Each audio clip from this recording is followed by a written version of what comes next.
Bonjour à tous et merci mesdames, messieurs, une fois encore d'être en notre compagnie pour ce nouveau numéro de Droit de réponse, votre émission de débat et de décryptage des principaux sujets d'actualité parus dans la presse en semaine. Vous êtes sur Equinox Télévision. Le chef de l'État, Paul Biya, prend part à la 72e Assemblée générale ordinaire des Nations Unies qui se tient à New York aux États-Unis depuis mardi. Le président de la République a quitté Yaoundé jeudi en compagnie d'une délégation officielle composée de 7 personnes, dont 6 proches collaborateurs à la présidence de la République et un ministre, le ministre des Relations extérieures.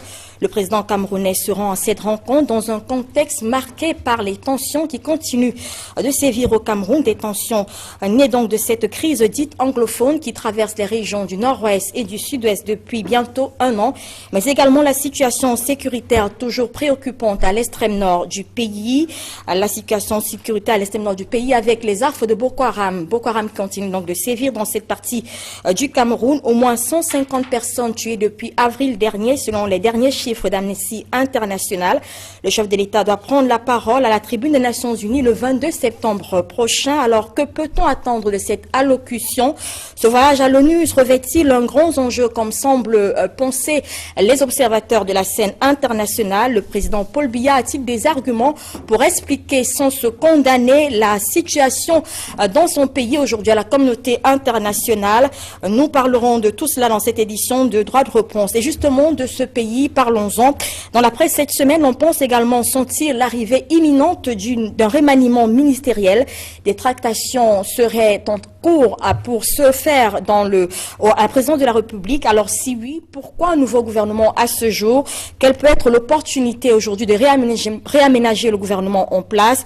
Serait-ce donc une solution pour réconcilier les Camerounais avec les institutions, leur nation, renforcer tout simplement l'appartenance au Cameroun qui semble nous échapper? Alors on parlera également de cette situation dans cette édition de Droit de réponse. Et avant de refermer cette émission, un arrêt sur la notion de la démocratie dont la journée internationale s'est donc célébrée vendredi 15 juin. Voilà donc, mesdames et messieurs, les débats, les sujets en débat à ce jour dans cette édition. Mais avant, vous le savez, on fait un tour de revue de presse avec Flavien Ndongo, comme d'habitude, pour voir et comprendre comment est-ce que la presse a traité des sujets retenus. Bon dimanche à vous, Flavien.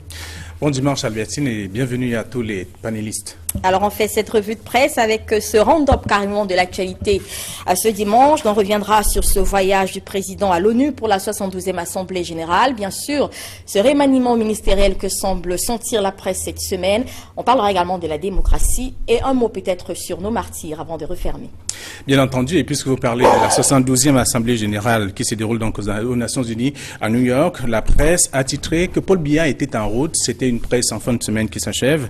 Donc selon Cameroun Tribune, par exemple, donc le chef de l'État du Cameroun, invité par le secrétaire général des Nations Unies, n'est pas allé seul. Le journal précise que, hormis certains de ses proches collaborateurs, Paul Biya a également ajouté à sa délégation son épouse Chantal Biya. Cameroun Tribune, comme d'autres journaux qui traitent d'ailleurs du sujet, ne donne pas les raisons de l'invitation même de Paul Biya à cette Assemblée générale, mais se contente simplement de citer les noms des membres de l'équipe conduite donc par le locataire du palais de Toudi à Yaoundé, dont on a pris tout cela dans le journal. La Nouvelle Expression qui n'a pas titré sur le sujet à sa une. Donc, le chef de l'État fait savoir que le chef de l'État est donc à l'ONU et fait savoir par la suite que c'est l'une des rares occasions pour Paul Biya de négocier des rencontres avec les dirigeants de certaines puissances étrangères et même surtout de nouer des contacts, de bonnes relations aussi avec ses responsables. La Nouvelle Expression rappelle que le dernier cas, c'est bien entendu la rencontre avec le pape François. C'était donc au mois de mars dernier. Alors, voilà ce qui est du premier sujet. Le second sujet de cette autre édition de ce rendez-vous dominical concerne bien entendu le remaniement ministériel en rapport avec la crise qui secoue donc les régions anglophones. Info Matin, qui n'a pas raté l'occasion, fait savoir que des consultations secrètes se déroulent donc depuis quelques jours au Palais de l'Unité. Voyez-vous Albertine, le tabloïd est donc même allé plus loin pour préciser que les dignitaires du régime, probables membres du gouvernement, et haut gradé donc de la sécurité des fils a tout dit. Le journal précise que s'il y a certains qui rencontrent le chef de l'État ou qui ont rencontré le chef de l'État et d'autres qui ont rencontré le secrétaire général de la présidence de la République, de toute façon, le journal Info Matin révèle que un nom est régulièrement cité parmi les personnalités originaires des régions anglophones. Il s'agit bien entendu de Fayengo Francis qui pourrait occuper donc le poste de Premier ministre dans ce remaniement ministériel évoqué par la presse comme l'autre solution à la crise anglophone qui semble donc se radicaliser malgré notamment la libération des leaders. Le même journal, le journal Info Matin, dans une autre livraison, a dit que ça sent mauvais, a été dit. Dans le journal, on apprend que la messe sera donc dite dès le retour de Paul Biya, car avant son départ pour New York, il a tout apprêté et on attend simplement qu'il revienne pour notamment savoir qui sera à nouveau au gouvernement et qui ne sera pas. De toute façon, la presse est revenue à épiloguer là-dessus et nous présenter également quelques noms qui sont passés devant donc ces responsables, notamment le président de la République et bien sûr le secrétaire général de la présidence de la République cette semaine qui s'achève. Alors, comme troisième escale de ce rendez-vous dominical, parlons bien sûr de l'une des types de martyrs qu'il faut pour le Cameroun. On a évoqué notamment la nouvelle expression précisément qui rappelle que cela fait 59 ans que le secrétaire général emblématique donc de l'Union des populations du Cameroun a été assassiné donc dans le maquis de Boumébel le 13 septembre 1953. Explique les raisons pour lesquelles ces derniers restent donc l'un des martyrs sur qui le Cameroun devrait donc s'appuyer, notamment ses paroles, ses prises de position pour un changement positif dans notre pays, selon bien sûr la nouvelle expression, pour avoir défendu les intérêts du Cameroun à l'ONU à plusieurs reprises. Le quotidien du Carrefour Equinoxe à Douala fait savoir que si la proposition de Oumiobe avait été donc prise en compte et surtout appliquée, on ne serait peut-être pas là aujourd'hui à vivre donc des conséquences d'une indépendance du Cameroun qui a précisé ou précédé la réunification des Cameroun français et même britanniques. Donc tout un dossier en tout cas pour comprendre exactement ce que l'on peut penser des martyrs et aujourd'hui cité par la presse la nouvelle expression comme étant le martyr sur lequel on devrait notamment s'appuyer pour voir le changement de notre pays. Voilà du moins ce que la presse propose concernant les sujets traités par à droit des réponses ce dimanche. Merci Flavien Ndongo et bon dimanche à vous. Merci. Mesdames et messieurs, nous découvrons donc les panélistes et invités qui nous accompagnent pour cette autre livraison de droit de réponse. Nous avons le plaisir et l'honneur d'avoir ce dimanche Maître Jean de Dieu Momo. Bonjour et bon dimanche à vous. Bonjour Albertine, bonjour aux téléspectateurs de droit de réponse à Equinox. Bonjour le monde, bonjour à mes autres copanélistes que vous allez présenter. Merci à vous d'être là. Vous êtes avocat au barreau du Cameroun, défenseur des droits de l'homme. Vous êtes surtout le président du parti politique PADEC, récemment devenu patriote. Les patriotes, oui. Même comme à Yaoundé, ça traîne pour qu'ils ne changent pas encore, sous un prétexte que le gouverneur n'aurait pas transmis mon dossier, parce que normalement, la hiérarchie veut que je dépose chez le gouverneur, ce que j'ai fait. Et si le gouverneur n'a pas transféré à sa hiérarchie, ce n'était pas mon affaire, c'est une affaire, n'est-ce pas, de l'administration. Donc j'espère que le gouverneur va transmettre mon dossier, ou s'il l'a transmis, qu'il va leur demander que, mais je vous ai transmis son dossier depuis temps considérable, parce que nous étions là en mai. Et je suis très fort heureux que vous m'ayez invité à ce droit de réponse pour que je profite pour dire cela. Et ceci étant parce que les patriotes sont à la suite du combat de nos pères fondateurs.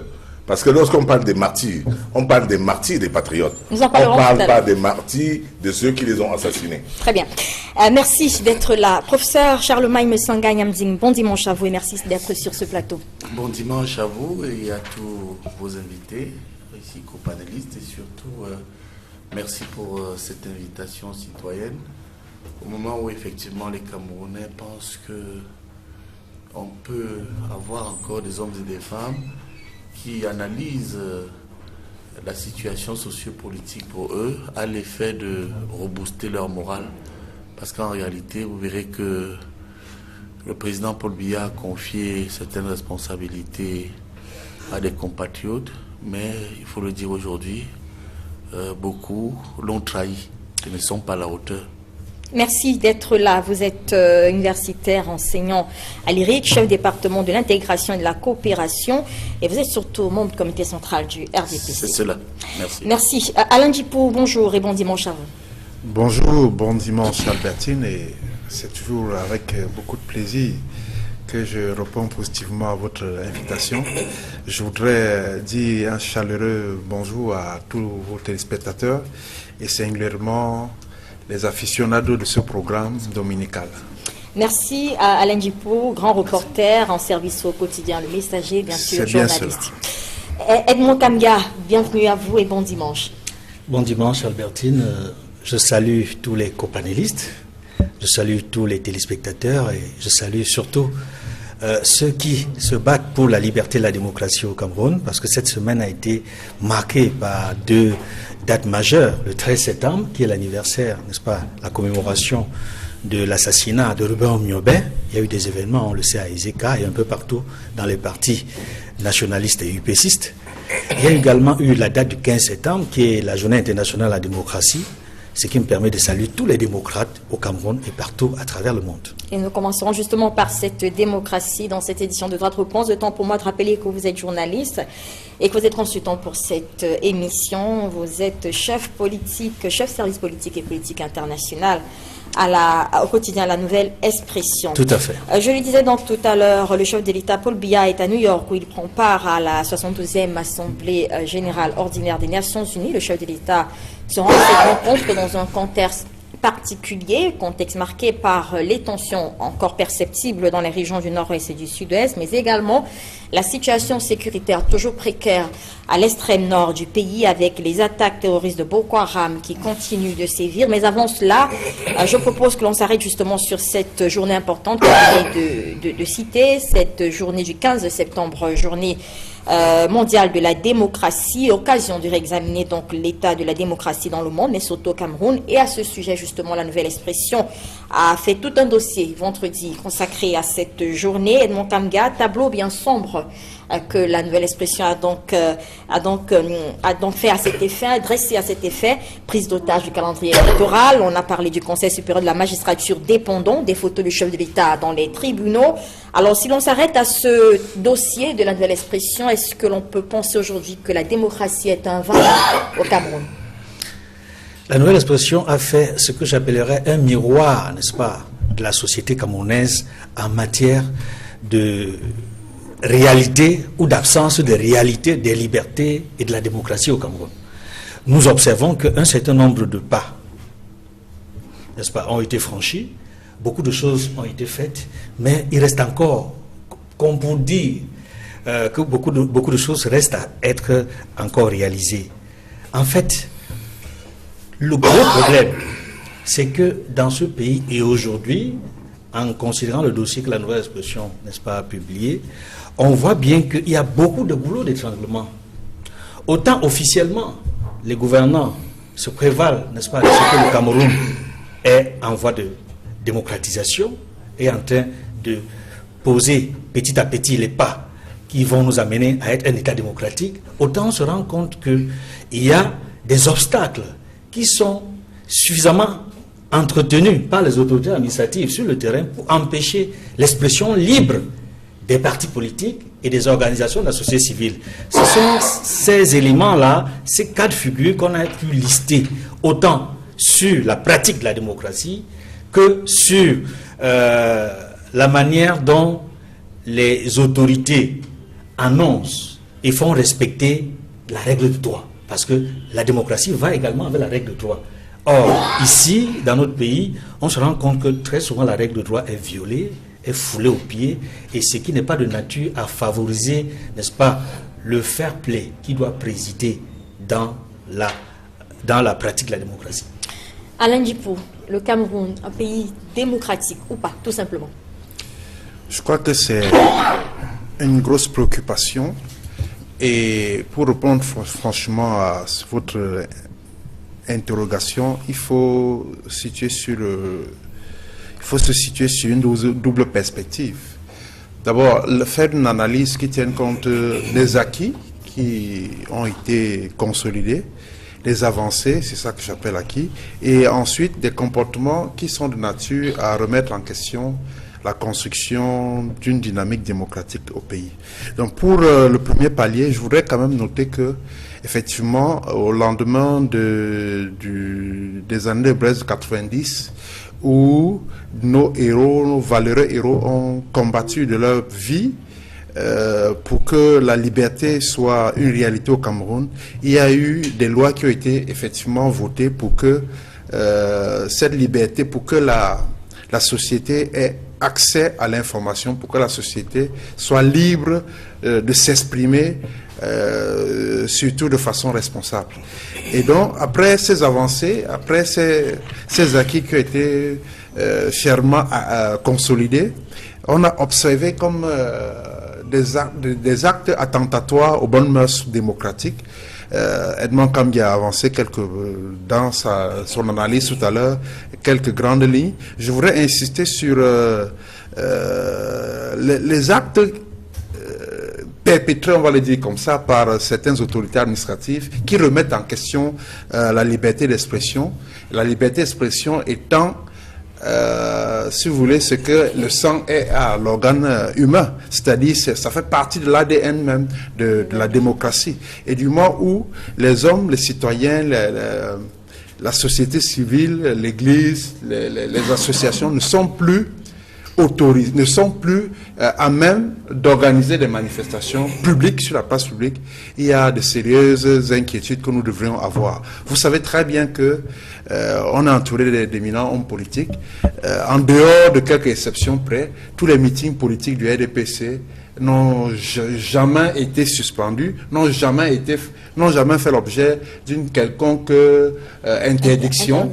En revanche, on a observé à la lumière d'un certain nombre de comportements relevant des actes parfois qu'on peut qualifier d'abus d'autorité de certains chefs terres qu'on appelle sous-préfets, qui ont pris sur eux, n'est-ce pas, d'empêcher aux hommes politiques de s'exprimer à travers leurs organisations politiques, les partis politiques. On a même vu d'ailleurs toute une église qui a pignon sur lui dans ce pays, voir une conférence interdite encore par la même autorité administrative. C'est pour dire que si l'on ne prend garde, il y a des comportements délictuels de cette nature qui portent de sérieux coups à notre jeune démocratie. Et j'ai la faiblesse de penser que nous ne sommes pas encore dans un état purement démocratique, compte tenu de ce que l'état de droit, ça reste un vain mot au pays. Vous savez très bien que beaucoup de décisions de justice sont foulées aux pieds par ceux qui sont supposés veiller au bon respect, n'est-ce pas, des décisions de justice.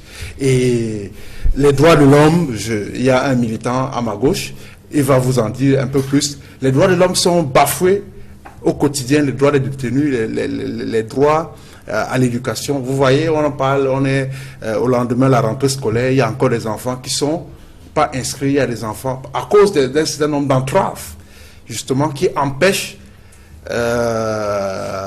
nos enfants d'accéder à la connaissance. Il est de même, parce que pour faire ce tableau, on ne saurait ignorer également la presse, qui est également un maillon essentiel de la chaîne démocratique dans une nation, dans un pays comme le Cameroun. La presse, je voudrais juste rapidement dire un mot pour dire que, en réalité, si on n'a plus besoin d'aller au maquis pour s'exprimer, comme disait l'autre, il reste quand même qu'il y a des pesanteurs, il y a comme une sorte d'épée de Damoclès suspendue sur la tête des organes de presse. Et l'environnement économique n'est pas favorable à une émergence, j'allais dire, libre, n'est-ce pas, de la presse. Professeur Messanga Yamzing, votre avis sur le sujet, peut-on être 30 ans après, plus de 30 ans après, toujours sur le chemin seulement de la démocratie, ou aujourd'hui on peut dire que le Cameroun n'est pas du tout un État démocratique finalement? Oui, mais moi je suis un peu scandalisé quand j'écoute les Africains, et je me été choqué quand j'écoutais Maître tout à l'heure, parce qu'en fait, s'il a raison dans son point de repère lorsqu'il parle de la démocratie, je suis choqué parce qu'il présente et il parle de la démocratie occidentale. Et c'est malheureux parce que les Africains se plaignent de ce que leur culture ont foutu le camp. Ils se plaignent de ce qu'on a institutionnalisé dans leur pays par moment l'homosexualité. Il se plaint de ce que les francs-maçons et les gens des loges ou les rosicruciens ont occupé tous les postes au sein de la nation. Mais en même temps, ils oublient qu'il s'agit parfois, lorsqu'on dénonce ces méfaits, la pauvreté, l'absence de l'eau, ils oublient qu'en fait, il s'agit d'une démocratie occidentale qui confère à certains individus des pouvoirs, le pouvoir de décider. Et quand vous occupez une fonction de pouvoir conformément à une loi, que cette personne soit compétente ou pas, celui qui nomme la personne jouit d'une légitimité qui fait de la personne un responsable. Alors quand vous me dites 30 ans après, non, moi je suis professeur de sciences juridiques et politiques, et quand moi j'entre dans un amphi, je dis toujours à mes étudiants qu'il y a deux perceptions de la démocratie. D'abord, il y a la démocratie telle qu'on la vivait dans toute l'humanité, toutes les civilisations humaines, et je vais terminer sur ces 2 points rapidement. Quand on va voir l'Égypte ancienne, vous allez voir que, en utilisant même certaines expressions, il y avait l'école de Thèbes et l'école de Memphis. Et la démocratie, dans ces sociétés antiques, et même bien avant l'Antiquité, était essentiellement un type d'organisation qui conduisait la société vers le bien-être. La démocratie, c'est quoi? C'est le bien-être et c'est le développement. Dans sa progressivité, tous les Grecs qui sont allés étudier en Égypte, les Platon et les Aristote et bien d'autres, et les Pythagore, ont donc volé ce type de perception de la démocratie africaine que vous retrouvez encore dans nos villages.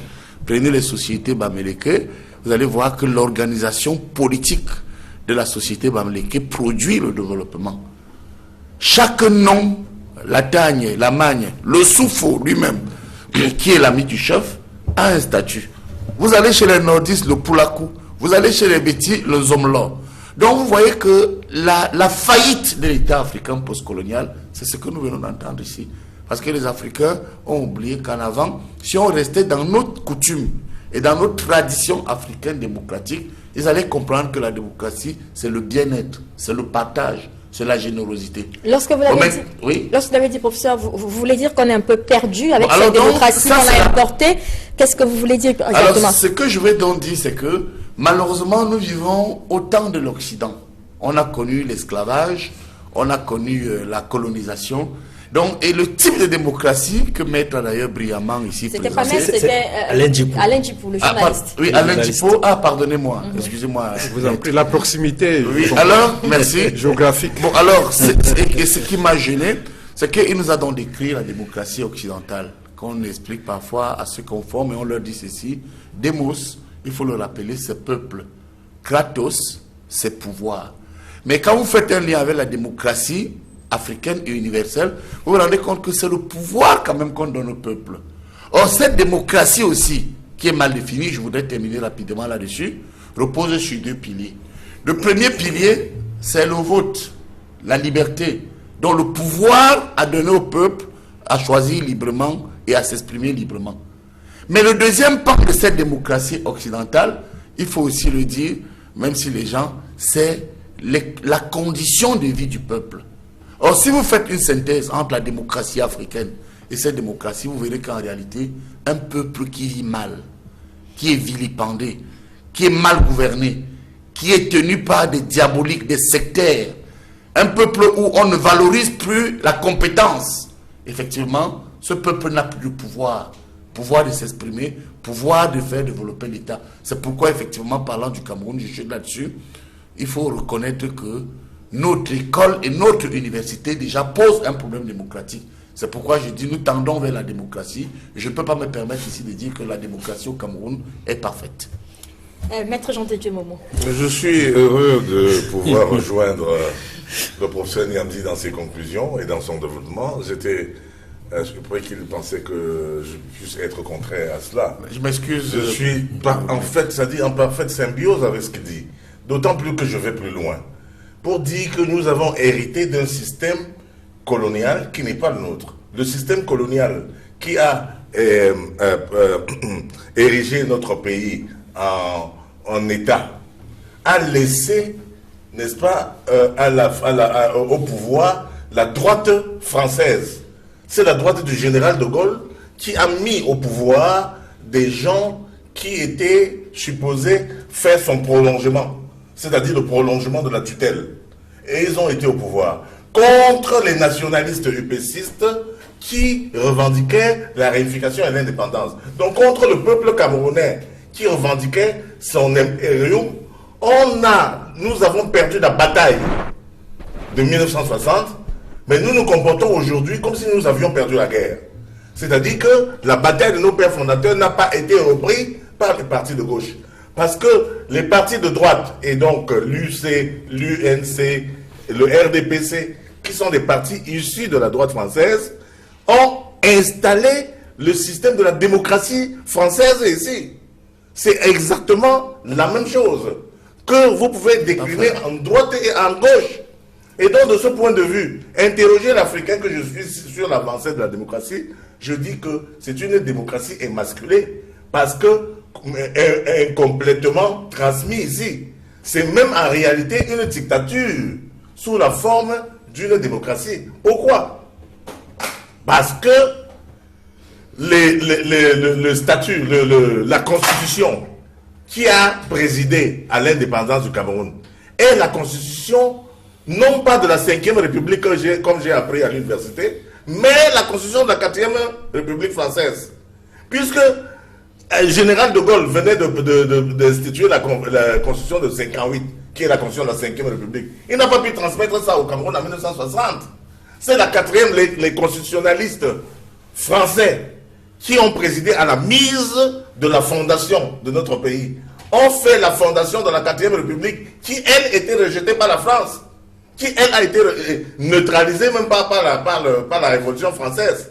Donc, comment vient-on mettre... Je crois que le professeur Messanga Niamdi et moi devrons également être d'accord que quand nous grandissions, puisqu'il est du même âge que moi, quand nous grandissions, on entendait parler des pleins pouvoirs de Aïdjo. Les pleins pouvoirs. Ouais. Ça a été discuté longtemps. Parce que les pleins pouvoirs permettent au chef de l'État seul de signer au nom du peuple. Oui. Et donc, si le chef de l'État est contrôlé par l'extérieur, et que l'extérieur lui dit signe tel contrat, il va signer. C'est ça qui fait la différence avec le système parlementaire, où c'est les membres du Parlement et donc les députés qui gouvernent. Donc, de ce point de vue, notre système traditionnel, que le professeur Messanga Niamdi, encore une fois, je dois saluer, a magnifié, était un bon système parce que c'est un système qui se rapproche au système parlementaire. Nous, on a un roi, un chef Bamileke, mais qui est entouré des notables. Et les notables là sont un peu ce qu'on appelle les parlementaires. C'est eux en réalité qui tiennent la décision. Quand ici bien quand le chef de gamme, les notables pouvaient l'arrêter et aller tuer dans la gamme là-bas. Et celui qui est mort, qui vont le remplacer. Mais lorsqu'on regarde un peu la démocratie telle qu'elle est menée au Cameroun aujourd'hui, on a le Parlement qui devrait jouer le même rôle que ces notables que vous... Non, Albertine, pourquoi? Parce que le système émasculé, hérité de la colonisation, fait en sorte que ce soit le parti gaulliste et de la droite qui soit aux affaires et utilise le même système qui n'est pas un système patriotique. Je vous donne un exemple très clair. Le CAM est complètement abandonné. Kosaba a été également abandonné aussi. Et et n'oubliez pas que le Sérail, avec un certain frère ministre que vous avez connu, ils ont failli me tuer parce que je disais que Yabassi n'a rien. Oui, non, c'est la vérité. Pourquoi? Je vous dis que c'est un système de clientélisme et donc qui se venge. Si tu n'es pas mon client, je me venge sur toi. Le CAM a été abandonné parce qu'il a abrité les maquisards. Le CAM, les Bassa, le Konsamba, le Rail. Alain Djipou ne semble pas être totalement d'accord avec vous. Alain, je voudrais quand même apporter peut-être une petite nuance. Maître, vous allez me permettre de passer un mot. On va rapidement sortir. Alors, donc, je voudrais rapidement dire que, en fait, on ne peut pas quand même tout mettre sur le dos de la colonisation. Parce que, voyez-vous, je crois que ceux aujourd'hui ceux qui ont hérité de l'administration coloniale, c'était plus des Blancs, c'était nos frères, c'était nos compatriotes. Et donc, ils n'ont pas su renégocier notre indépendance totale. Et je crois que c'est ça le véritable problème. Et on a le sentiment qu'il y a aussi un déficit de patriotisme. Parce que j'ai le sentiment que nos compatriotes qui ont justement l'administration, qui ont hérité de l'administration coloniale, ne se comportent pas comme des gens qui travaillent pour ce pays. Et donc, ça fait donc que... Et ça fait donc qu'on a la faiblesse de penser que nous sommes un peuple extraverti. Nous sommes un peuple qui n'a pas de leader, un peuple qui ploie sous la pression, n'est-ce pas, des suppôts de l'administration coloniale qu'on a placé ça et là et de génération en génération pour que cette nouvelle forme de colonisation s'accentue et se perpétue. On va sortir par là, professeur Messanga Mding. Il faudrait aujourd'hui revoir, contextualiser peut-être la notion de démocratie, selon vous, dans nos pays africains, au Cameroun par exemple. Alors, en nous référant à l'Égypte et à nos traditions qui sont vivantes, hein, vous pouvez aller au nord, au sud, à l'est, à l'ouest, vous allez voir que l'organisation traditionnelle qui est sur la dictature administrative. N'oubliez pas que lorsque vous prenez l'enseignant de droit le plus brillant, de droit positif, il vous dira qu'un chef c'est un auxiliaire d'administration. Vous verrez symboliquement d'ailleurs qu'on appelle le sous-préfet chef de terre. C'est-à-dire voilà un étranger qui arrive au pays où il trouve des individus et on dit que c'est lui qui connaît la terre, là où les gens ont leurs ancêtres. Donc vous voyez que ce sont des dysfonctionnements, des dichotomies qui sont en réalité inacceptables. Alors qu'est-ce qu'il faut faire sur notre école? Prenez tous les champs sectoriels. Je prends tout simplement le champ du droit que Maître a si bien fait d'évoquer. Quand il y a la justice, et lisez le code pénal, le code de procédure pénale, vous allez voir que le code pénal, aussi bien que le code de procédure pénale, tue toute l'organisation traditionnelle, toute l'organisation juridique traditionnelle. Vous prenez un cas tout banal. Quand on vous porte par exemple plainte pour atteinte ou trouble de jouissance. Si nos magistrats, même là, étaient, pour certains, ils sont bien formés. Mais moi, quand j'interviens à l'ENAM, aussi bien sur le plan technique, je dis toujours que les magistrats prêtent serment à l'effet de respecter la coutume et le droit positif. Mais sur le terrain, est-ce qu'ils le font? Le gars va vous sortir tous les articles, mais il va oublier une chose, c'est que dans la tradition, quand vous venez cultiver sur la terre d'un individu, l'affaire arrive sur le chef va vous dire à qui appartient cette terre. On dit c'est pour telle personne. Celui qui est venu cultiver, on va lui dire mais qu'est-ce que tu es allé chercher là-bas? Or, le droit positif colonial, eh bien, vous pouvez avoir votre propriété. Un tiers vient construire ou planter des vivres là-bas. Si vous détruisez parce que c'est votre propriété, le droit colonial judiciaire vous met en prison. Très bien. Donc ça veut dire que, vous voyez que la justice traditionnelle, que connaissent mal certains magistrats, certains professeurs de droit, moi je suis scandalisé, comme il a dit, et je vais chuter là-dessus, du point de vue du droit, quand je vois des personnes faire la confusion entre la dictature conviviale des institutions que nous avons adoptées, et vous avez des individus qui vous disent que la loi est dure, mais c'est la loi. Non, dans les coutumes, ça n'existe pas. Et d'ailleurs, même d'autres vulgaires et petits juristes sauf que ce ne sont pas les coutumes. Oui, je vous donne un autre élément. D'autres vous disent que...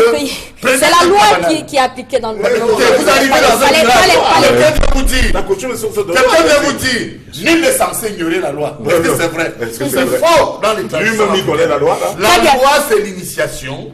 C'est ce que l'Occident appelle l'éducation en relation donc avec la démocratie. La première chose, c'est que la démocratie, en réalité, c'est le pouvoir à rendre un peuple heureux. Dans un pays où les jeunes n'ont pas de travail, dans un pays où une minorité a volé tout l'argent, je vous dis que 80% des individus, au moment où on vous dit que l'État souffre, il n'y a pas de liquidité, c'est l'État, mais les individus, certains petits individus, ont des liquidités au plafond et dans l'État. Très bien. Donc ça vous dit que la démocratie, tant que le peuple vit mal, vous avez dû beau dire que un homme, une voix lors des élections, tant que le peuple souffre, Comme on voit ici, regardez les rues de Douala. Très bien. Merci, professeur Messanga. Merci. Ces systèmes ne sont pas démocratiques. C'est vers cela que moi je voudrais que se retourne notre réflexion. Merci. Je suis d'accord. Revenons donc à présent à ce voyage du chef de l'État Paul Biya à l'ONU. Ce n'est pas la première fois que le président se rend à ces rencontres. Nous reviendrons. Tout cela est important. Tout cela est important, maître Jean de Dieu Moreau. Ce n'est donc pas la première fois que le président se rend à ces rencontres des Nations Unies, mais pourtant pour des observateurs, l'on pense que cette participation à la 72e Assemblée Générale des Nations Unies sera particulière, Edmond Kamga. Est-ce que vous êtes du même avis? Le contexte peut-être est particulier cette fois-ci avec ce voyage du chef de l'État. Vous pensez que ça représente un enjeu majeur pour le Cameroun, ce voyage pour la 72e Assemblée des Nations Unies? Ce qu'il convient de dire, c'est que c'est un rendez-vous annuel. C'est-à-dire chaque année, au mois de septembre, s'ouvre, n'est-ce pas, l'Assemblée Générale de l'ONU. Cette fois-ci, c'est la 72e. Et puis, les chefs d'État et de gouvernement se retrouvent dans le cadre d'un certain nombre de débats. Il y a le débat général, il y a des rencontres qui sont faites de façon formelle, de façon informelle. Les chefs d'État débattent des problèmes que l'ONU a considérés comme étant des problèmes saillants, les problèmes les plus importants du moment à travers le monde. Et il y en a un certain nombre. Et je vais ici préciser que la plupart des préoccupations actuelles à l'ONU sont celles que le Cameroun connaît. J'en citerai 3, tout simplement. La lutte contre le terrorisme. Le Cameroun est en guerre contre des terroristes dans la partie de l'extrême nord, contre Boko Haram. Et c'est un des chantiers importants qui sera débattu, n'est-ce pas, au niveau de l'ONU.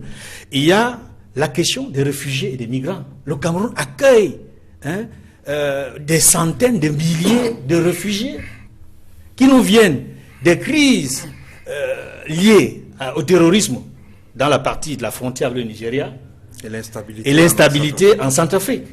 Ça, c'est la question des réfugiés, à laquelle s'ajoute la question des migrants pour l'Europe, qui est obligée d'accueillir des migrants et des réfugiés qui viennent à travers le monde, notamment dans des zones où il y a des conflits. Il y a, en dehors de ces deux grands chantiers, il y a le problème du changement climatique. L'accord de Paris, il faut faire le bilan, il faut faire le point.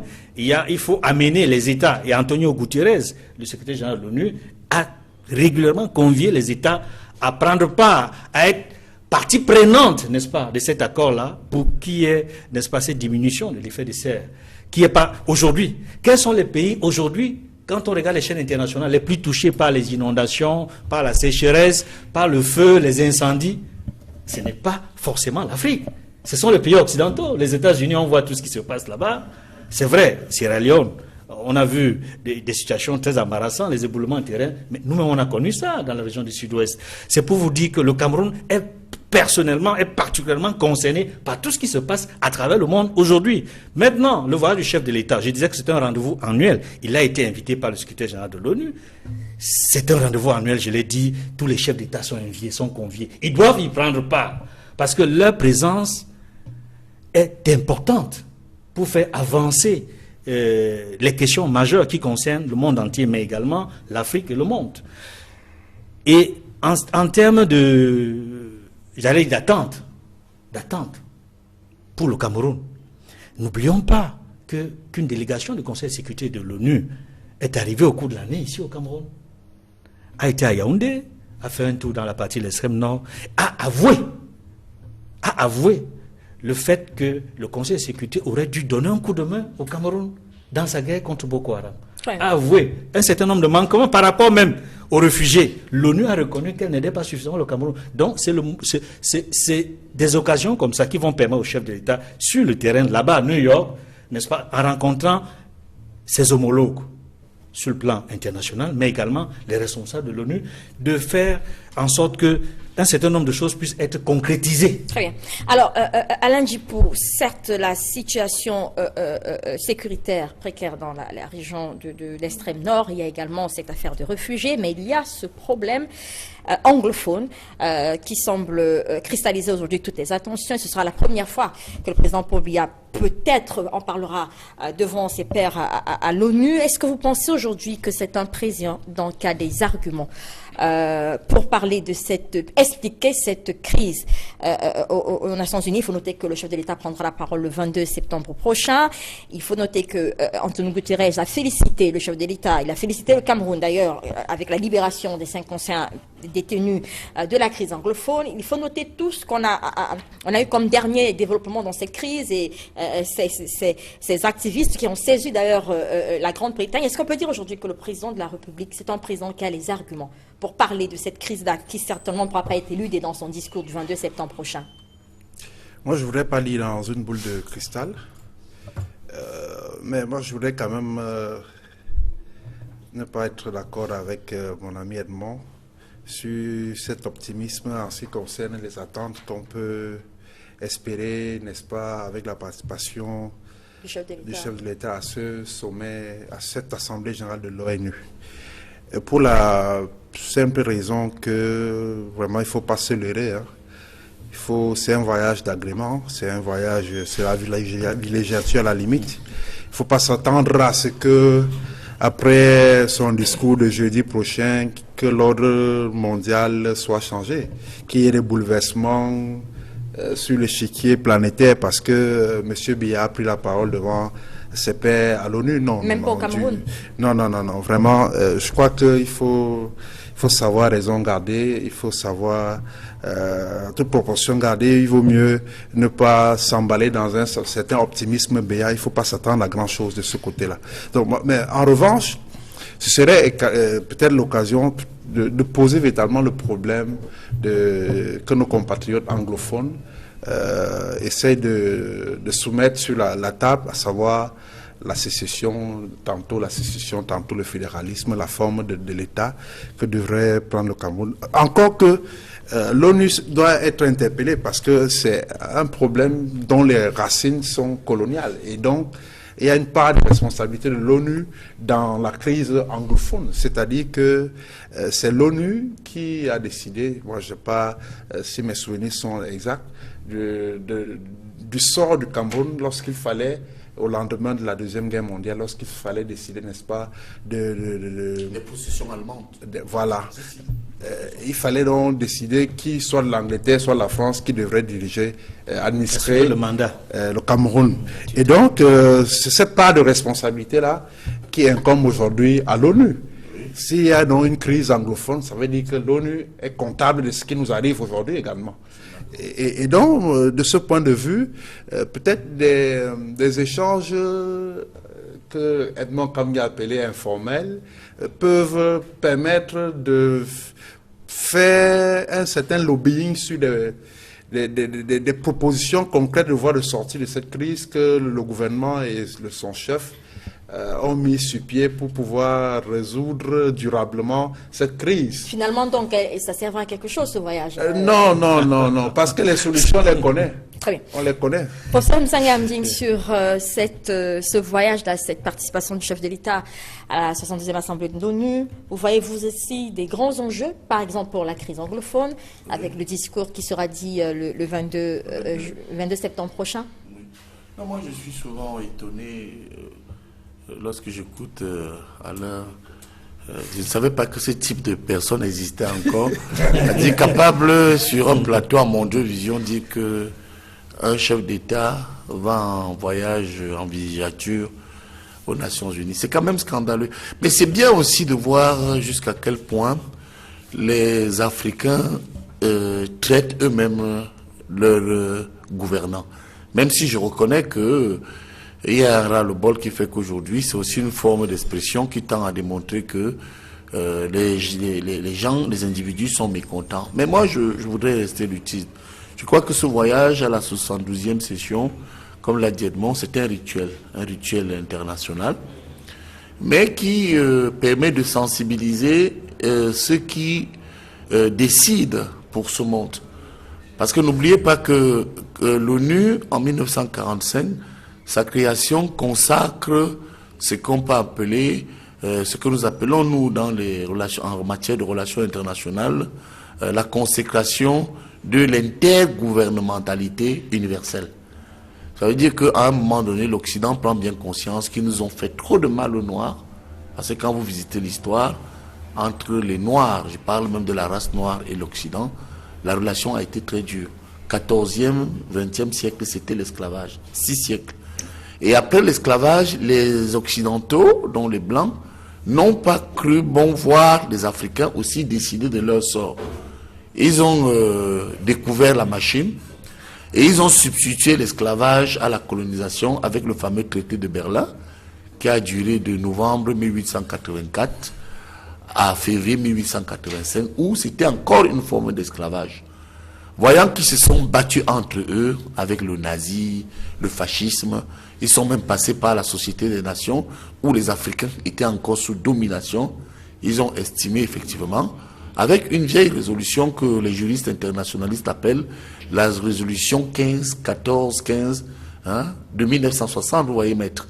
Bon, et c'est cette résolution donc sur la libération des territoires et des peuples coloniaux. C'est-à-dire qu'à un moment donné, ces mêmes esclavagistes décident qu'enfin, ils peuvent s'asseoir avec les nègres. Et aujourd'hui, l'ONU est donc le symbole de cette affaire qui tend à montrer que nous pouvons quand même sensibiliser la scène internationale quand on a des problèmes. Sur le plan économique, les anciens esclavagistes ont mis en place le FMI et la Banque mondiale. Sur le plan commercial, ils ont mis en place l'OMC, dont l'ancêtre est l'ITO, International Trade Organization, et puis le GATT, qui sont en réalité des instruments qui tendaient à renforcer la sécurité d'abord en Europe. Bon, maintenant, on peut en profiter pour être écouté. C'est pourquoi ce voyage est important, et je chute là-dessus, parce que le président Paul Biya va effectivement sur la table, une fois de plus, poser d'abord le problème de la pauvreté, parce que tout ce qu'on dit là, la démocratie et tout ça, tant que les pays très riches, même si nous avons des grands détourneurs chez nous, ne font pas un effort de solidarité à travers les Nations Unies qui ne nous servent quand même peut-être à quelque chose, mais pas totalement à quelque chose, eh bien, on aura toujours des guerres. Et là, je partage au moins un point important d'Alain lorsqu'il dit ici que la crise anglophone est un héritage de la mauvaise conscience des Nations Unies. Ce sont les Blancs qui nous ont amené cette affaire. Ça n'a pas seulement eu cet état de fait, ne s'est pas seulement matérialisé au Cameroun. Regardez la Corée aujourd'hui. Regardez à côté de nous le Soudan. Regardez certains pays qui sont divisés du fait de l'intérêt des Blancs. Donc moi je pense que... La Libye aujourd'hui. Et regardez même la Libye. La Libye est une conséquence effectivement d'une domination internationale très forte. Alors je veux chuter pour dire que lorsque nous parlons de nos héros, nous en avons eu. Et je crois que même si on n'aime pas Paul Biya ou le président Amadou Ahidjo, ils ont eu le mérite de s'inscrire dans ce que j'ai appelé dans mes travaux la diplomatie de la revendication. Parce que Rodolphe Douala Mangabel et Martin Poursamba étaient dans la revendication. Oumiobe, Ernest Wangé et les autres étaient dans la revendication. Et lorsque le président Ahidjo, aujourd'hui le président Biya, sont arrivés au pouvoir, ils sont aussi entrés dans la diplomatie de la revendication. Vous verrez pour preuve, Africa 21. Et je termine là. Le président Paul Biya, du point de vue des relations internationales, a posé le problème de la place de l'Afrique à la gouvernance internationale. Bon, maintenant, il va négocier parce qu'effectivement, nous avons mal géré nous-mêmes le problème anglophone et il ne serait pas mauvais qu'il évoque les questions de pauvreté et qu'il rassure encore l'opinion en montrant effectivement que les Camerounais feront un effort à l'effet de gérer la crise anglophone. Maître Jean de Dumomo, que peut-on attendre de ce voyage, cette participation? Oui, je pense que, à la suite du professeur Sagam Yandine, je pense que effectivement c'est un voyage au cours duquel le président devrait affronter les Nations Unies en général, c'est-à-dire que les leaders du monde et ceux-là qui dirigent. Je crois qu'il est parti dans ses valises avec son scribe, avec Luc Sinjun, qui est professeur de sciences politiques et conseiller politique à la présidence, ce qui évoque donc les questions politiques d'une importance seront sur la table, notamment le problème anglophone qui a été négligé dès le départ.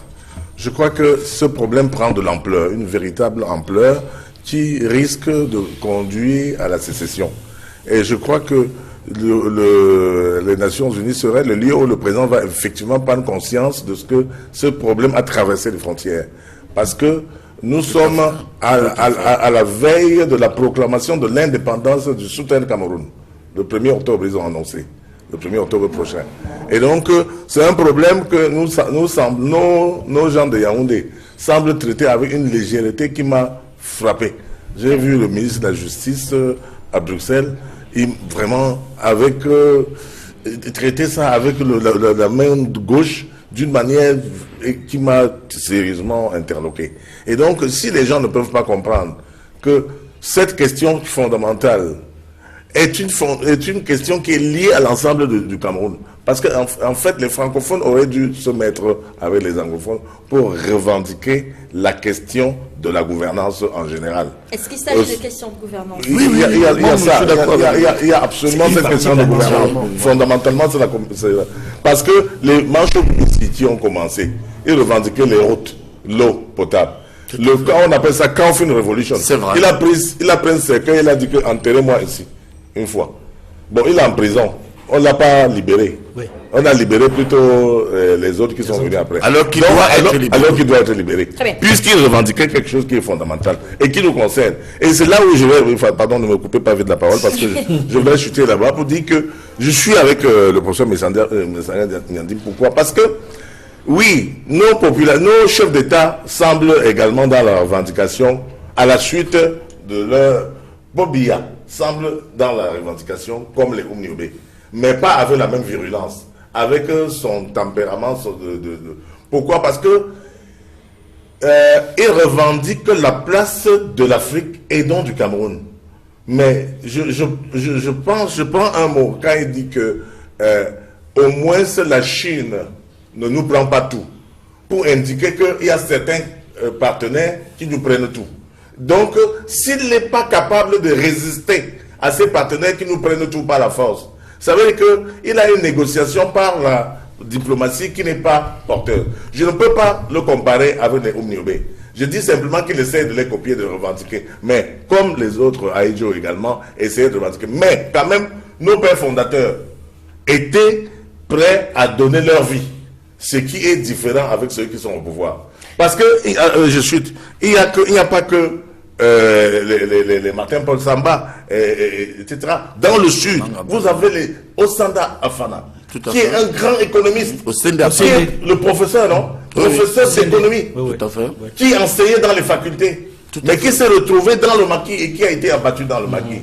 Les gens aujourd'hui disent qu'ils sont des patriotes. Ils sont dans leur bureau climatisé ou sur les réseaux sociaux, mais ne savent pas qu'il faut revendiquer, descendre dans la rue pour revendiquer. Il y a les Abel et Yenga qui, dès le départ, sont là, dans le maquis, dans la revendication. On a eu Abel et Yenga dans le sud qui a affronté, était le premier à affronter Aïdjo à une époque où personne n'osait.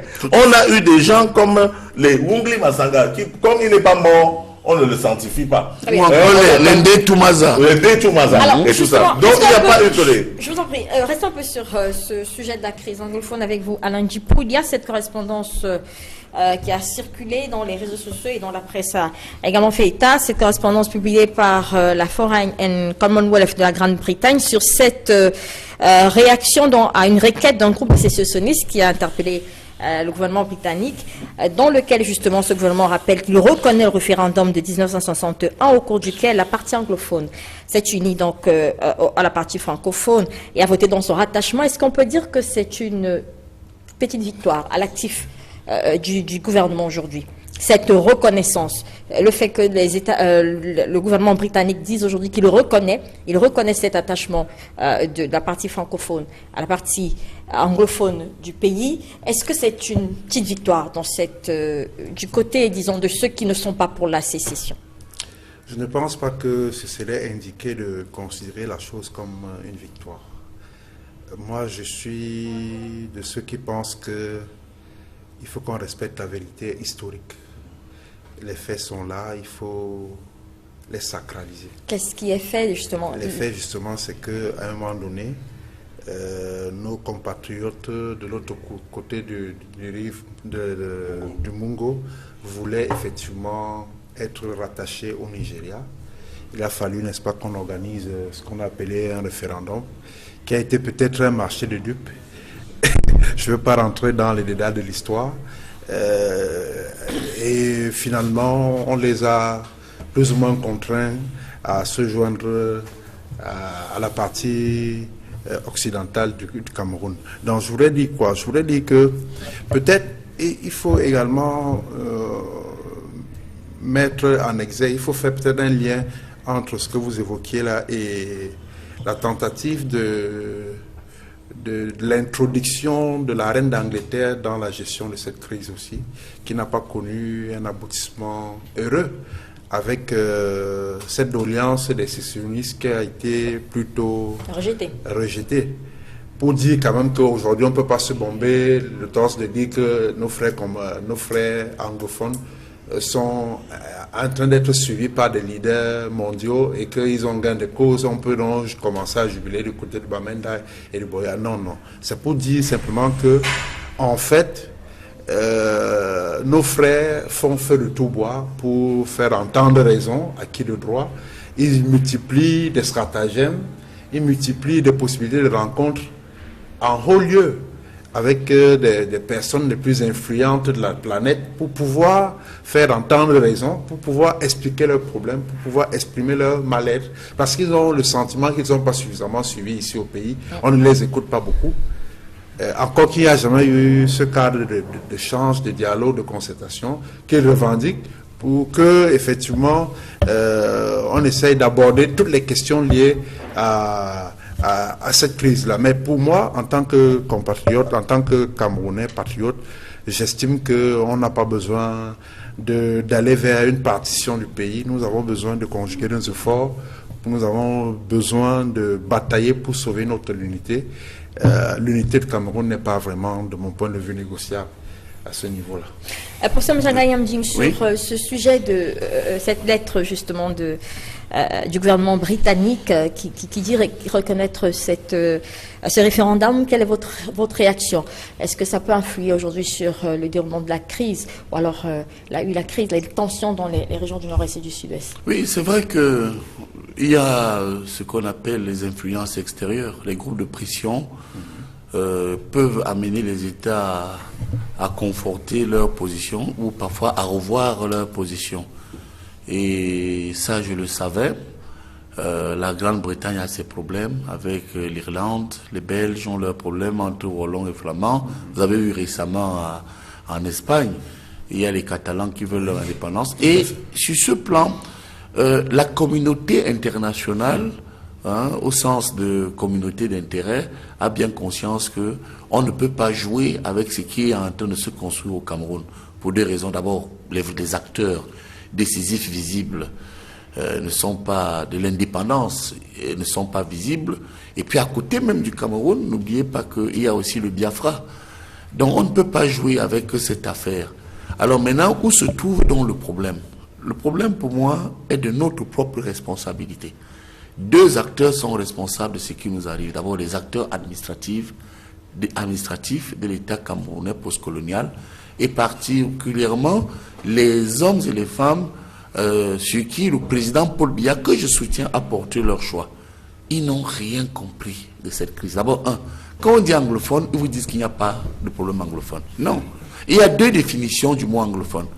Un anglophone, au sens classique du terme, c'est quelqu'un qui parle anglais et qui est rattaché au Commonwealth. C'est pareil pour un francophone.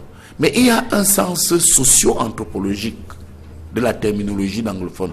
Un anglophone, normalement, anthropologiquement, c'est celui qui a été colonisé par les Britanniques. Et un francophone, c'est celui qui a été colonisé par la France. Exact. Que vous parlez français ou pas, ou anglais ou pas, vous êtes anglophone parce que vous avez une autre culture. Exact. Et vous avez subi des facteurs qui font que vous êtes différent des autres. Alors, responsabilité administrative. Regardez, moi, je vais vous démontrer ça. Heureusement que moi, j'écris aussi au président de la République. Moi, je regardais administrativement. Regardez, un anglophone, sous le renouveau, n'a jamais été ministre des Finances, ministre de la Défense, ministre des Affaires étrangères, ministre de l'Enseignement supérieur. Prenez même les secteurs éducatifs du Cameroun. Moi, j'ai des larmes aux yeux, moi qui accompagne le président Paul Biya politiquement dans la gouvernance, que même les trois pôles d'éducation, l'enseignement supérieur francophone, le ministre est un francophone, mon ami Famandongo. L'enseignement secondaire, c'est Ngale Bibé. Et puis l'éducation de base. Est-ce que c'est normal? C'est pas normal. C'est de la folie administrative et suicidaire. Allons plus loin. Prenez la présidence de la République. Le président est francophone. Le secrétaire général de la présidence de la République est francophone. Le secrétaire général de la présidence de la République est francophone. Le directeur de cabinet civil est francophone. Il n'y a même plus de secrétaire général adjoint depuis la mort de mon collègue. Il s'agirait donc d'une frustration née de la mauvaise... Je suis, permettez-moi, je vous en prie, allez-y. Pour les auditeurs et les téléspectateurs, c'est très important. Parce que nous sommes très sérieux tellement nous aimons votre émission. Et vous verrez que la présidence n'a pas d'anglophone pratiquement, hormis Aïvo qui est enfermé là-bas comme secrétaire de la sécurité présidentielle. Et maintenant, sortez du cadre institutionnel. Moi, je suis professeur de diplomatie. On parle aux gens en diplomatie du protocole d'État. On vous dit, numéro 1, c'est le président. Numéro 2, c'est le Sénat. Numéro 3, c'est le président de l'Assemblée. Numéro 4, c'est le président du Conseil économique et social. C'est ça. Les anglophones viennent en 5e position. Où est un anglophone parmi les 2 premières personnalités de l'État? Moi, j'ai rencontré Foncha avec Ateba Yene. Donc, vous voyez que c'est un désordre administratif que j'ai appelé coup d'État scientifique. Je termine avec le Parlement. Allons maintenant au Parlement. Comme vous pensez qu'il n'y a pas de problème anglophone. Les BIAIS vous démontrent qu'il y a un problème anglophone. Le président de l'Assemblée, c'est un francophone, Kavaï Djibril, et le président du Sénat, c'est un francophone. Vous voyez donc que sur le plan administratif, les gens ont échoué. Les gens ont trompé le président. Les gens n'ont pas voulu dire au président qu'il y a un problème anglophone en termes de représentation. Et puis je termine sur le plan politique. Quand la crise se déclenche, mais regardez les prises de position. Rapidement, professeur. Et je termine là-dessus. Sur le plan politique, j'ai eu le courage. Au moment où certains disaient que on doit me renvoyer une fois de plus à un conseil de discipline dans mon parti, quand j'ai dit écoutez, il y a des pushistes, des anciens pushistes. À tort ou à raison, j'ai cité à l'époque les Gandhi Fendi, j'ai cité les Marafa, j'ai cité les autres, ils ont occupé des postes, on a négocié avec eux. J'ai cité également, le Cameroun a négocié avec les terroristes de Boko Haram. Très bien. Et puis, pourquoi ne pas négocier donc avec ces gars du consortium? Je suis donc en vous démontrant que, là encore, moi j'ai écrit au président. Le président de la République, je le remercie parce qu'il m'a suivi. Il a dit, on libère. Regardez encore, les bandits de la République viennent de dire, certains. Le président n'a pas parlé de certains. Donc moi, je voudrais saisir cette opportunité pour vous dire, franchement, que ces gens arrêtent. Ils ont déjà confisqué l'État avec les loges, les sectes et tout ce que nous connaissons. Albertine. Il est temps quand même qu'on libère tout le monde. Après, c'est moi. Parce que c'est ça l'intention présidentielle. C'est Edmond Kamga. Albertine, avec ta permission, juste une seconde, s'il vous plaît. Je voudrais quand même vous faire remarquer que le professeur, dans sa démonstration, a soigneusement évité son propre parti. Il évite de dire qu'au RDPC, le président national est francophone. Il hésite de dire que... Il hésite de... Non, c'est bon pour l'analyse. C'est bon pour l'analyse. Il faudrait commencer par balayer dans sa propre... Vous n'êtes pas juriste, j'ai dit administratif et politique. Très bien, allez-y. Faites attention, l'administration, ce n'est pas le RDPC. Allez encore à l'école. On sait très bien ce que vaut notre administration avec le RDPC. Le concours de juriste est dans Vous n'avez pas besoin, professeur. Je suis prêt à me battre pour que vous... Non, vous n'en avez pas besoin. Edmond Kamga, allez-y. C'est clair. Edmond, il est en doctorat, il peut vous dire. Allez-y. Ça ne fait pas du mal de venir à l'IRIC. Allez-y, Edmond Kamga, rapidement. Le RDPC n'est pas l'administration. Allez-y. Le RDPC, c'est le produit de l'administration. Allez-y, oui. Voilà, C'est une interprétation. professeur, Voilà. je voudrais juste nuancer vos propos Oui. par rapport notamment au protocole de l'État et par rapport à toutes ces personnalités que vous avez citées pour montrer qu'en réalité, je ne contredis pas les faits que vous avez évoqués, Oui. mais je veux contredire un mécanisme Tout à fait. qui est à l'origine de cela. Vous dites qu'il n'y a que des francophones qui occupent les fonctions essentielles Dans l'administration. dans l'administration. Vous dites que vous êtes biaïste. Oui. Je voudrais rappeler que c'est Paul Biya qui nomme aux fonctions civiles et militaires. Mais on peut C'est lui qui nomme toutes ces personnes qui figurent dans le protocole de l'État. C'est-à-dire, c'est lui qui nomme le Premier ministre. C'est lui qui nomme le président du Conseil économique et social. Il est président national du RDPC. Oui. Il peut proposer, dans le cadre du renouvellement, n'est-ce pas, de l'équipe qui va diriger le Sénat comme l'Assemblée nationale, un anglophone. Oui. Pourquoi n'a-t-il Vous pas avez raison. proposé Parce un que- anglophone au sein de son Et parti vous pour être président de l'Assemblée nationale ou président du Sénat? Bon, je vais vous dire pourquoi. C'est Paul Biya. Oui, Donc, donnez-moi une vous ne seconde, pouvez je peux pas. répondre. Une seconde, vraiment, je vous prends une seconde. Oui. C'est parce que le président Paul Biya est entouré et pris en otage par des hommes qui sortent des sectes, qui sortent des réseaux au point où le président, moi je dis qu'il est pris en otage. Vous avez raison. C'est pourquoi le jour où les biaïstes et les vrais militants seront à ses côtés, je vous garantis que les choses Vous me donnez une belle perche, je vous en prie. On va passer rapidement. Vous me donnez une belle perche là pour aborder l'autre sujet sur cette... Vous aurez l'occasion de revenir si vous voulez. Le temps passe, je vous en prie. On ne peut pas rester sur ce sujet. D'ailleurs, celui-là aussi, en bas de pas à ce sujet sur la crise anglophone. Je veux parler de ce remaniement ministériel dont la presse parle. Je vous en prie, Maître Jean de Dieu Momo, quand vous aurez la parole, vous aurez l'occasion de revenir si vous le voulez sur cette crise anglophone. Je voulais parler de ce remaniement ministériel, justement, professeur Messanga. Est-ce que ce serait l'occasion, ce sera avec vous, hein, Jean de Momo, est-ce que ce sera avec vous? Est-ce que ce serait l'occasion, justement, de revenir sur ces points que venait de citer le professeur Messanga Nyanding? Il n'y a pas assez d'anglophones dans les postes clés du gouvernement.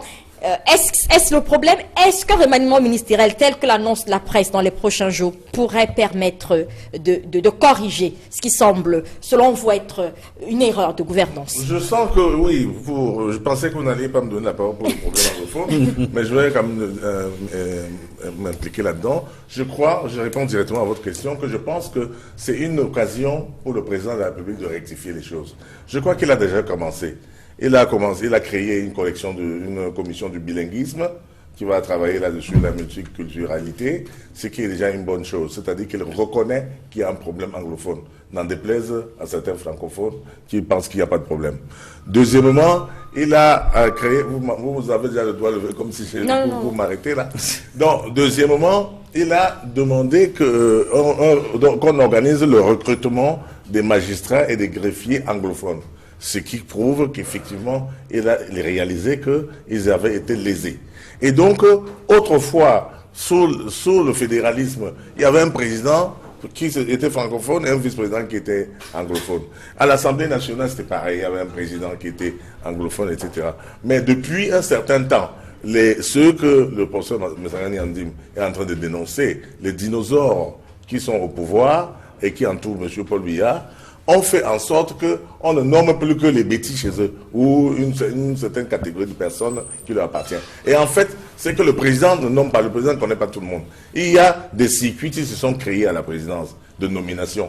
Il y a même un marchandage là, si vous avez quelques de 20 millions, etc., on peut vous nommer ministre. Parce que mais il faut trouver le circuit. Le réseau.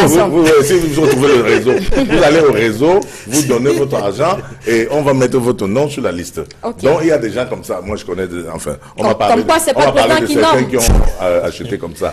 Et qui sont en fonction. Oui, d'autres en prison. L'autre que je connais est en prison parce qu'après il a beaucoup bouffé l'argent. Parce qu'on te dit que de toute façon 3 millions c'est rien, tu vas récupérer ça en un clin d'œil. Et cela est vrai, puisque c'est devenu un mercantilisme. La fonction ministérielle est devenue une sorte de marché, où quand vous pouvez investir tous vos millions, et vous savez que non, en un an, mon frère, vous allez quand même... Il y aura retour sur investissement. Donc de ce problème, le problème anglophone existe, et les francophones ne veulent pas comprendre que on a affecté des magistrats francophones, dans les zones anglophones, où une vieille mère qui n'a jamais entendu parler français vient à la barre et on lui dit qu'il faut le traducteur. Où on a envoyé des enseignants francophones enseigner les petits anglophones, où il est question de... Il y a eu redéploiement quand même, des magistrats.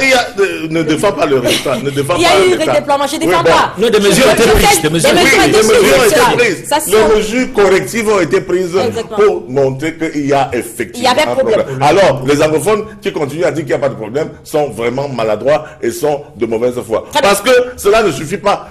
Depuis 1960, quelle est la route qui peut relier le sud-ouest au nord-ouest sans passer par l'ouest? Très bien. Vous pouvez passer de Buea à Bamenda.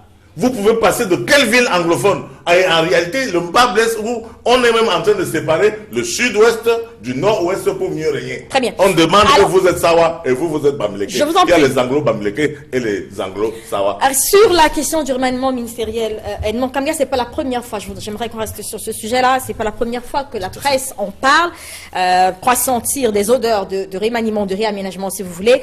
Pourquoi cette fois-ci, on a l'impression que l'on est peut-être sur une piste sérieuse, d'après les réactions des observateurs, de ceux qui lisent les journaux, on a l'impression qu'on est sur une piste sérieuse cette fois-ci, et peut-être que la presse a flairé quelque chose d'un peu plus sérieux, on pourrait peut-être entendre parler de remaniement dans les prochains jours.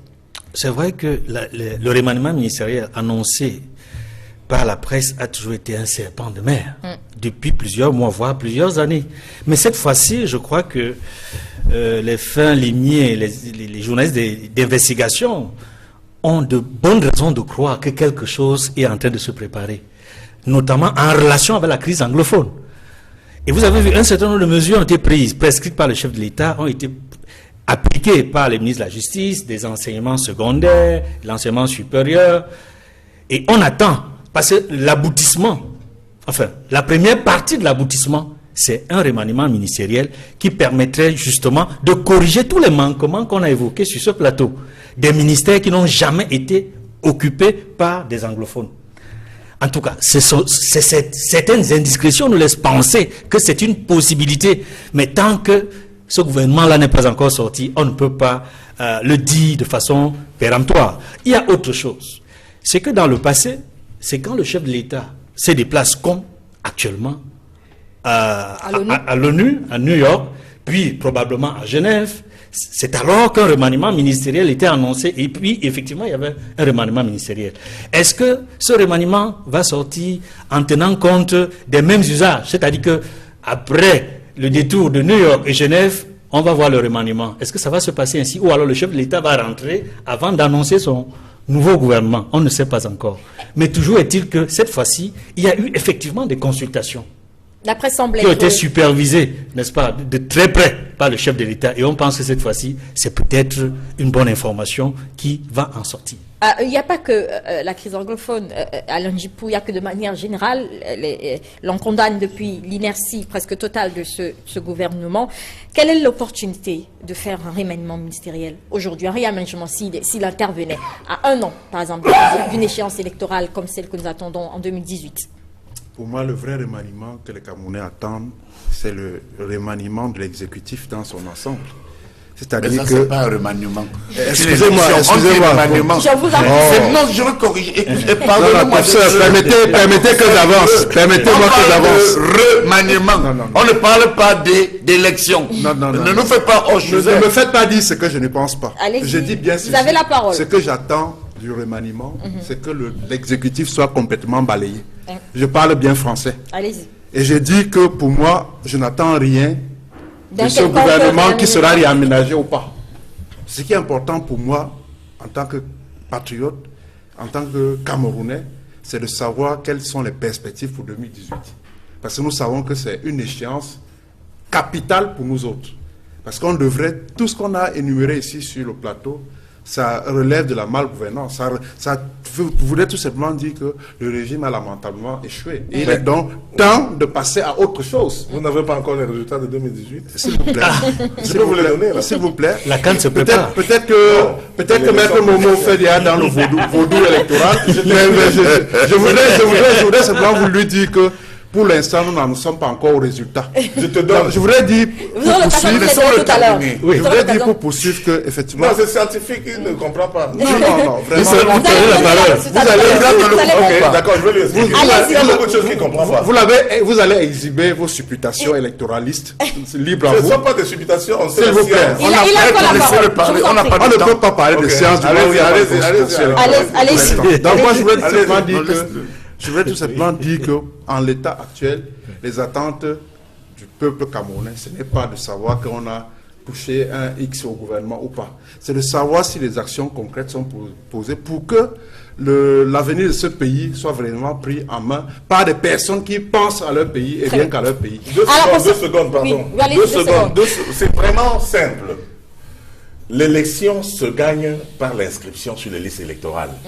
Au 31 août 2017. nous avons enregistré à peu près 6 400 000, sur lesquels 5 800 000 ont retiré déjà leur carte. C'est-à-dire 5 800 000 sont capables de voler. De voter. De voter. Et dans les registres électoral, depuis 2004, le parti au pouvoir a une marge de 3 millions assurés, fidèles, qui sont toujours sur les listes. C'est très vrai. Ils sont 2004, 3 millions et poussière. 2011, ils sont 3 772 000 qui ont voté Paul Biya, alors que nous étions également à 6 millions au total d'enregistrés, et 552 000 pour M. Frondi qui était deuxième. Et donc, mutatis mutandi, selon la science politique et une étude statistique, vous reportez les élections de 2011 à 2018, au regard du nombre des inscrits, vous verrez que c'est 3 772 000 garantis, moins peut-être un pourcentage de ceux qui sont morts, etc. Il lui reste 3 500 000 maximum contre 2 500 000. C'est-à-dire la soustraction. C'est mathématique. De toute façon, moi j'étais premier dans ma matière. Et il y avait aussi les faibles. Il y avait les gens qui étaient derrière, qui partaient chercher le bâton pour nous parle. Donc quand je dis là, je vous parle de science. Je suis assis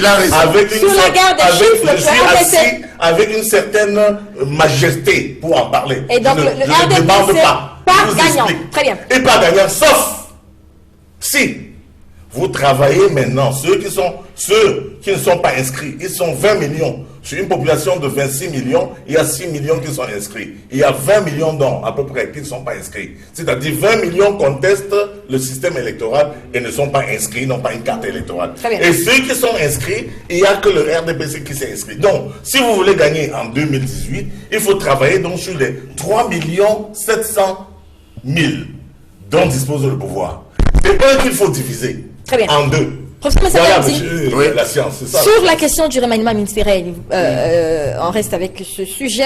On vous sait très proche quand même du sérail. Est-ce que la presse a raison de penser que quelque chose de la sorte se prépare avant de revenir même à l'opportunité de ce mouvement s'il intervenait? Est-ce que la presse a raison de penser que ces mouvements, c'est proche quand même du palais? Est-ce que la presse a fait quelque chose de sérieux cette fois-ci? Vous savez, le seul détenteur de ce que j'appelais du pouvoir à remanier, c'est le président Paul Biya. Et je voudrais toujours rester dans les analyses. Je voudrais vous faire remarquer que en 35 ans de pouvoir, le président Paul Biya n'a effectué que 5 remaniements ministériels. Ce qui n'est pas... qui peut nous amener à nous poser des questions. Vous savez, Laurent Fabius, lorsqu'à son temps, le président Mitterrand avait reçu le général Jaruzelski, Fabius, qui était un grand mitterrandiste, pour la première fois, avait dit qu'il était troublé. Et c'est mon cas, je suis troublé. Et ça me permet de dire que, quelque part, mon champion est pris en otage. Ça, c'est d'abord pour l'observation. Maintenant, est-ce qu'un remaniement peut nous faire du bien? Oui, beaucoup de bien. Parce que nous avons évoqué la dynamique, l'absence de dynamique représentative au sein du gouvernement et au sein des institutions. Mais on peut aussi aller très loin. Quand vous observez les forces de défense et de sécurité, le CED, le secrétaire d'État, mon ami Ibouka, il est francophone. Mbargangele est francophone. Quand vous prenez l'état-major des armées et les différents états-majors, il n'y a pas d'anglophone là-bas. Je suis en train de vous démontrer pourquoi un bon mouvement peut nous permettre de corriger le tir. Oui. Et je vais encore plus loin. Si moi j'étais ministre un jour de la République, je mettrais l'accent aussi sur certains secteurs. Prenons le cas des écoles de formation. Le directeur de l'ENAM, c'est un francophone. Le directeur de l'IRIC, c'est un francophone. Le directeur de Polytechnique, c'est un francophone. Le directeur de l'ESTIC, c'est un francophone. Le directeur de l'EMIA, c'est un francophone. Vous voyez que là aussi, au niveau des écoles, qui donnent la chance aux enfants, parce que c'est au sein de la fonction publique qu'on mobilise les projets de développement, personne ne peut le nier. Là encore, il n'y a pas d'anglophone. C'est pourquoi je voudrais amener Alain, qui est dans un sommeil profond, en termes d'analyse, de se réveiller un peu, pour qu'il comprenne que on est dans une période très difficile pour le président de la République. il a été trahi, il est très fragilisé. Et ça, c'est un biaïs qui vous le dit en termes de gouvernance. Quand vous voyez les problèmes de l'eau, les problèmes de chômage, les problèmes d'électricité, regardez, même ces décisions ne sont pas suivies. À la CDE, il dit, il met fin à la CDE, la Camerounaise des eaux, elle est toujours là. Regardez ici à Douala. Moi, j'ai discuté avec certains membres du gouvernement à Yaoundé et même les membres du comité central. Le ministre du Travail dit aux délégués, mon frère et mon ami Ntonin, recrutez les personnels, les délégués de personnel qui sont là. Il dit non. Donc vous voyez que il est temps de frapper la main sur la table. Oui. Parce que les gens ne peuvent pas continuer à défier mon champion. L'homme que nous soutenons. C'est vous dire qu'un remaniement avec des hommes déterminés, des hommes purs et durs, eh bien, peut changer quelque chose d'autant plus que depuis son élection, Albertine, là c'est le politologue qui parle. Vous savez que le président Paul Biya n'a fait qu'un seul réaménagement. Il est en train de faire 7 ans avec des gens qui l'ont pris en otage. Vous savez, regardez l'échec de Sarkozy. Malheureusement, il a longtemps gardé Fillon. Oui. Regardez l'échec de Hollande. Malheureusement, il a longtemps gardé ses 2 premiers ministres, Manuel Valls et puis Jean-Marc Ayrault. Pour gouverner, il faut même opposer des antagonistes dans les régions. Très bien. Malheureusement, le président Paul Biya a cru qu'il pouvait faire confiance à certains. Je dis pour certains, vraiment je me permets de le dire. On a des milices en prison, les secrétaires généraux, certains bandits à des postes. Et je pense que ce remaniement est nécessaire pour booster la société et puis pour préparer son élection. D'ailleurs, vous savez que s'il ne parle pas à l'élection présidentielle, c'est moi qui parle dans le RDPC. Donc je pense que tout ça peut contribuer à booster et à bien préparer 2018. Et je remercie Maître Momo. Je suis d'accord avec lui, vraiment, que les opposants s'entendent. Parce qu'ils ont dit, on va inscrire, mais à l'état actuel des choses, personne ne peut battre Paul Biya ou Vessama Nyamding à une élection présidentielle. Je voudrais bien comprendre la réaction d'Alain Djipou qui choisit finalement les hommes qui gouvernent, les hommes dont on reproche d'inertie aujourd'hui dans le gouvernement. Est-ce qu'on peut aujourd'hui dire que le président de la République n'est pas comptable de ce que c'est en train de se passer, puisque c'est lui qui choisit les hommes? C'est lui qui opère le casting. Non, mais c'est lui le chef de l'État. C'est-à-dire que celui qui coiffe tout. Il nomme, il démet. Et quand ça ne marche pas, il doit assumer jusqu'au bout. C'est-à-dire voir le vin jusqu'à la lie. Maintenant, il lui revient de corriger le tir quand ça ne va pas, quand ça ne marche pas, comme c'est le cas depuis un certain nombre d'années. Et puis, je voudrais rester sur la crise anglophone pour dire que ce remaniement doit être un acte fort, notamment en relation avec la crise anglophone. Tout à fait. Les ministres, que je ne vais pas citer, qui ont nié l'existence de la crise anglophone, doivent partir. Sont les premiers à partir. Doivent être les premiers à partir. Ce ne serait que logique. Ce ne serait que logique. Et ensuite, parmi ceux qui vont entrer, il faudrait que ce soit des gens d'une telle intégrité, d'une telle probité, d'une telle compétence. Il y en a dans ce pays, y compris même dans le RDPC, qui sont capables d'apporter aux Camerounais ce qu'ils attendent, c'est-à-dire d'être dans un ministère où ils... Regarde, je prends un seul exemple, dans le gouvernement actuel. Regardez ce que font 2 ministres, le ministre des enseignements secondaires et le ministre délégué à la présidence chargée de l'armée.